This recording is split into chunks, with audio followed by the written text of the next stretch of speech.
कुछ दिन पहले मैंने एक वीडियो बनाई थी जिसमें मैंने बोला था कि नॉलेज ये नहीं होता कि आपको कितना पता है। नॉलेज ये होता है कि आपको कितना नहीं पता। जितना आपका नॉलेज बढ़ता रहता है उतना आपको ये रियलाइज़ होता रहता है कि आपको अभी तक कितनी चीज़ें नहीं आती। तो इस चीज़ को जिस पर्सन ने मुझे समझाया था उसने इस चीज़ से समझाया था। मैं कोशिश करूँगा कि मैं आपको इसी से समझा सकूँ। तो उन्होंने बताया कि इमेजिन करें कि ये कोई भी सब्जेक्ट है जिसके बारे में आप नॉलेज लेना चाहते हैं और आपको ये सरफेस नज़र आ रही है कि ये नॉलेज इतना है। तो आप सोचते हो इतना सा, ये तो मैं 2 मिनट में सीख लूँगा। जैसे ही आप इस चीज़ को अंडरस्टैंड कर लेते हैं सुपरफिशियली, तब आपको पता लगता है कि चीज़ें इतनी सिंपल नहीं है। इसमें तो एक डिफरेंट लेयर ओपन हो जाती है और ये उसकी फर्स्ट लेयर ओपन हो गई और आपके लिए उस चीज़ का स्कोप और उस चीज़ का जो इन्फॉर्मेशन है वो बढ़ गई, पहले से कितनी बढ़ गई। एक नॉर्मल पर्सन जो इस चीज़ के बारे में बिल्कुल भी नहीं जानता, वो एक किताब को बाहर से देखेगा तो उसको किताब कितनी नज़र आएगी, इतनी चौड़ी, इतनी ऊँची, इतनी मोटी, तो वो कहेगा ना यही किताब है। 2 मिनट पहले आपके लिए भी ये चीज़ कितनी सी थी, सिर्फ़ इतनी सी थी। लेकिन जैसे ही आप किताब का एक पेज ओपन करते हैं, फिर पता लगता है उसकी एक और लेयर ओपन हो गई। तो ये आपके लिए एक नई लेयर ओपन हुई है और आप बड़ी खुशी से इस चीज़ को अंडरस्टैंड करते हैं, लर्न करते हैं और आप कहते हैं हाँ, अच्छा मैं अब एक्सपर्ट हो गया।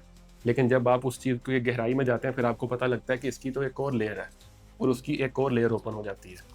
जितना आप किसी चीज़ को अंडरस्टैंड करते रहते हैं, उतनी उस चीज़ की गहराइयाँ ओपन होती हैं, आपके लिए उसके डिफरेंट एंगल्स ओपन होते हैं, जो आप उससे पहले सोच भी नहीं सकते थे।